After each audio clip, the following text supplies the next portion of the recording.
آیا نمبر 99۔ 99۔ ومن الأعراب من يؤمن بالله واليوم الآخر ويتخذ ما ينفق قربات عند الله وصلاة الرسول ألا إنهم قربة لهم۔ پھر اگین آیا دیکھو سیدخلهم اللہ فی رحمتہ ان اللہ غفور الرحیم۔ کس کے متعلق یہ ہے؟ اور انہی دیہاتیوں کی بات آگے چل رہی ہے کہ وہ بھی جو اللہ اور یوم آخرت پر ایمان رکھتے ہیں، تھوڑے دیہاتی ہیں جو اللہ پر ایمان رکھتی ہیں اور یوم الآخرہ پر بھی ایمان رکھتی ہیں، اور جو کچھ اللہ کے نام پر خرچ کرتے ہیں اس کو اللہ کے پاس قریب کے درجے میں، قرب کے درجے میں حاصل کرنے اور رسول کی دعائیں لینے کا ذریعہ سمجھتے ہیں۔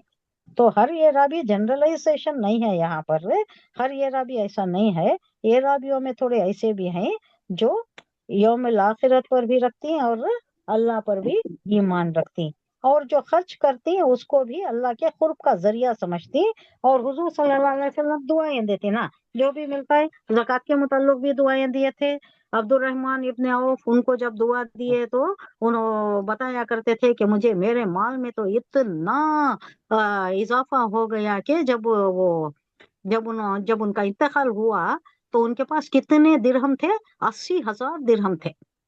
جب انہوں جنگ تبوک کے واسطے جو بھی مال لے کر آئے اس کے واسطے حضور صلی اللہ علیہ وسلم نے ان کے مال میں برکت کی دعا کی تھی۔ وہ کہتے ہیں کہ اس برکت کا اتنا اضافہ ہوا، حضرت عباس بھی کہتے ہیں، یہی روایت ہے، اور ان کے متعلق بھی ہے کہ جب یہ مرنے لگے تو 80,000 کا تھا، ان کی دو بیویاں تھیں ان کی، عبد الرحمن ابن عوف کی، اور ان کے پاس اور کیا تھا؟ سونے کے چھوٹے چھوٹے چٹان بتاتی روایتوں میں، یعنی ٹکڑے تھے، پتھرے، سونے کے پتھرے ٹکڑے چٹانیں جیسے، اس کو کلہاڑی سے مار مار کر توڑ کر اس کو تقسیم کیا گیا، دو بیویاں تھے نا تو ان کو تقسیم کیا گیا۔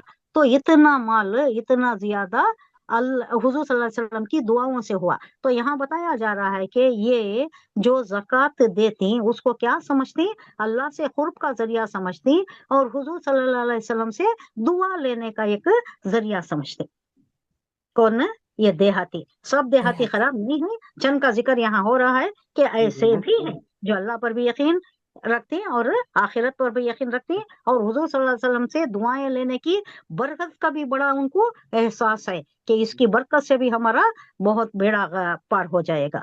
ہاں، یہ ان کے لیے یقیناً تقرب کا ذریعہ ہے، اللہ ان کو اپنی رحمت میں داخل کرے گا۔ کہاں ہے یہ؟ سا یرحم اللہ، امین، غفور الرحیم، ان اللہ غفور الرحیم، اس سے پہلے اس سے پہلے قربات عند اللہ وصدقات الرسول الا انہم یقینا قربت لہم سیدخلہم، سا جلد ہی، یدخل داخل کرے گا، یا داخل کرے گا وہ کہاں؟ اللہ داخل کرے گا فی رحمتہ ہی، اپنی رحمت میں داخل کرے گا، بے شک اللہ غفور ہے اور رحیم۔ رحیم۔